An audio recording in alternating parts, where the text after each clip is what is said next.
ఆధునిక jet fight suicide డ్రోన్లను గగనతలంలోనే Bharat కూల్చివేసింది. కనీసం భారత్లోకి అడుగు పెట్టనివ్వలేదు. ఇందుకు భారత్ దగ్గరున్న S-400 వ్యవస్థే కారణం. ఇది భారత్ పాలిట బాహుబలి. S-400 రక్షణ కవచం సుదర్శన చక్రంగా పనిచేసి పాక్ క్షిపణుల పని పట్టింది.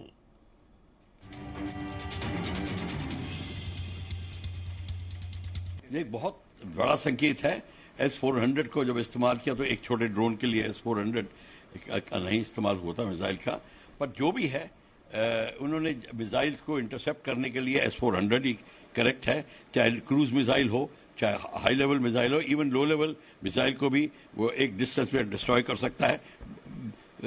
इनकमिंग में बड़ी मिसाइल्स को भी, बैलिस्टिक मिसाइल्स को भी ये डिस्ट्रॉय कर सकता है। हेलीकॉप्टर्स, अटैक फाइटर्स, सबको आगे क्या इस लड़ाई में बैठता, पर साथ ही साथ में जब ये मिसाइल्स के अटैक होने लग गए हैं, अब हमको तवज्जो देनी चाहिए।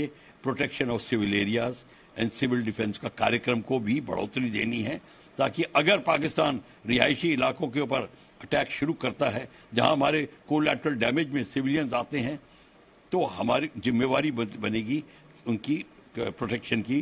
तो उसके लिए भी हमें उचित स्टेप उठाने पड़ेंगे। जो आपने इतने बेसिस के नाम लिए, इनमें से कुछ तो 1971 में भी उन्होंने हमला किया था, पर उस समय ड्रोन्स वगैरह नहीं, बॉम्ब्स बड़े हैवी होते थे। ये ड्रोन्स जो हैं जिनका इस्तेमाल किया गया, इनके वेपन्स इतने, इनका जो लोड होता है इतना हैवी नहीं होता, इतना ये किसी एक पॉइंट टारगेट को ही डिस्ट्रॉय कर सकते हैं। वो इतने डिवास्टेटिंग नहीं होते जैसे 1000 पाउंडर बॉम्ब होता था।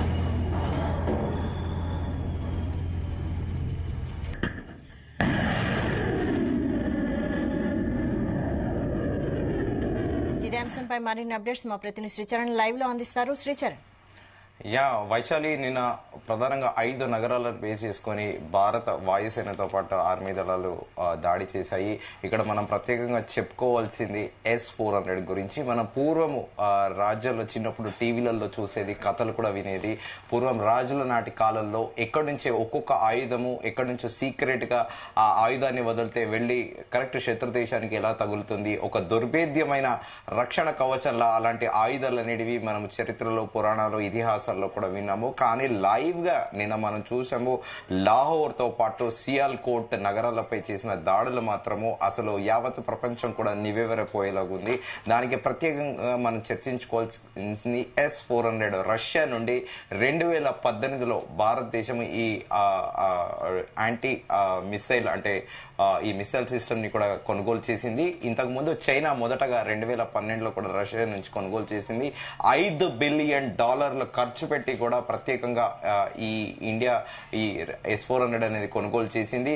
సో నిన్న ఎప్పుడైతే జమ్మూ ఎయిర్ బేస్ మీద ఈ పాకిస్తాన్ మిసైల్లో అటాక్ కి దిగాయో, ఇమ్మీడియట్ గా మనం ఇజ్రాయెల్లో 2020లో చూసాము. అలాగే హమాస్ తో యుద్ధం అప్పుడు కూడా చూసాము.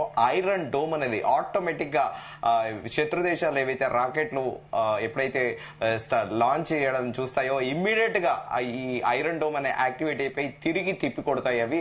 సిమిలర్ అలాంటిది ఈ S-400 రష్యా ఏదైతే మ్యానుఫ్యాక్చరింగ్ చేసిందో, ఇది దాదాపు 400 కిలోమీటర్ల రేంజ్, అంటే 400 కిలోమీటర్ల దూరం నుంచి వస్తున్న మిసైల్ ని కూడా ఇమ్మీడియట్ గా యాక్టివేట్ అయ్యి, రాడార్ సిస్టమ్ యాక్టివేట్ అయ్యి ఇమ్మీడియట్ గా కూడా తిప్పి కొడుతుంది. మనం నిన్న కూడా చూసాము, దాదాపు 8 పాకిస్తాన్ కు చెందిన క్షిపణుల్ని గాల్లోనే, అంటే లైవ్ గా మన విజువల్ కూడా అంతర్జాతీయంగా కూడా ఇప్పుడు వైరల్ అవుతున్నాయి. ప్రతి ఒక్కరు కూడా ఆ వీడియోని చూసి ఆశ్చర్యపోతున్నారు. S-400 ఇంత పవర్ఫుల్ అనేది కూడా మనం కూడా విజువల్ లో చాలా క్లియర్ గా చూసాము.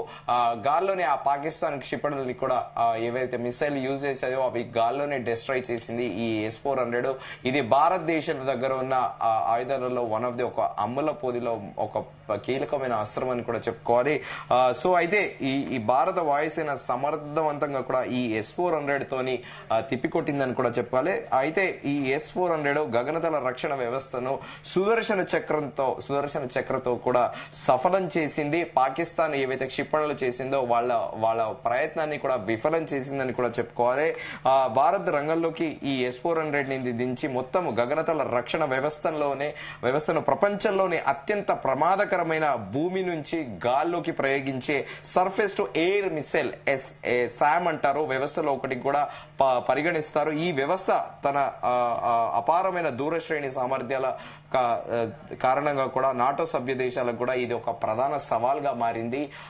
నార్త్ అట్లాంటిక్ ట్రీటీ ఆర్గనైజేషన్ అని చెప్పేసి 1950s లో స్టార్ట్ అయింది. ఈ నాటో దేశాలకు అన్నిటికీ కూడా అమెరికా అధ్యక్షత వహిస్తుంటే, అంటే ఈ నాటో దేశాలలో ఎవరికైనా యుద్ధం వస్తే సభ్య దేశాల పైన వేరే దేశం యుద్ధం చేస్తే ఈ నాటో దేశాలన్నీ కూడా ఏకమై కూడా కన్సర్న్ కంట్రీ పైన యుద్ధానికి దిగుతాయి.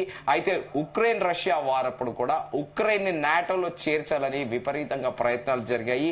కానీ రష్యా కూడా వార్నింగ్ ఇచ్చింది, నాటోలో ఉక్రెయిన్ ని తలపిస్తే మాత్రము నాటో కంట్రీస్ ప్రత్యేకంగా యూరోప్ లో పోలాండ్ కూడా చాలా కూడా ప్రెషర్ తీసుకొచ్చింది. పోలాండ్ కూడా డిస్ట్రాయ్ అయిపోతుందని కూడా రష్యా వార్నింగ్ ఇచ్చింది. సో ఈ S-400 గురించి మనం ప్రత్యేకంగా చెప్పుకోవాల్సింది. సో గాల్లోనే పాకిస్తాన్ కి చెందిన క్షిపణులన్నింటినీ కూడా పేల్చివేసింది. మనందరం కూడా క్లియర్ గా విజువల్ లో చూసినాం Vaishali. Okay, thank you Sricharan.